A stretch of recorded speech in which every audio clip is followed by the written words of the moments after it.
بسم اللہ الرحمن الرحیم۔ ناظرین گرامی، آذان کے وقت 5 کام۔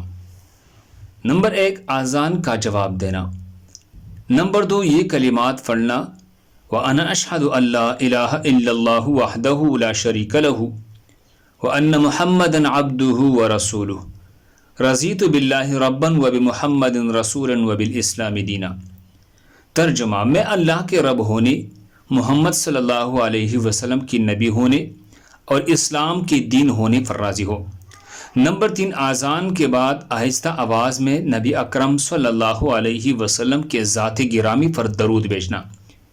نمبر 4، آذان کے بعد یہ دعا پڑھنا: اللہم رب ھذہ الدعوۃ التامہ والصلاۃ القائمۃ آت محمدا الوسیلۃ والفضیلۃ وابعثہ مقاما محمودا الذی وعدتہ انک لا تخلف المیعاد۔ نمبر 5، اپنے جائز حاجات و ضروریات کے بارے میں دعائیں مانگنا۔ اللہ ہم سب کو اس پر عمل کرنے کی توفیق عطا فرمائے۔ دوسرے مسلمانوں کے فائدے کے لیے آگے ضرور شیئر کرے۔ جزاک اللہ۔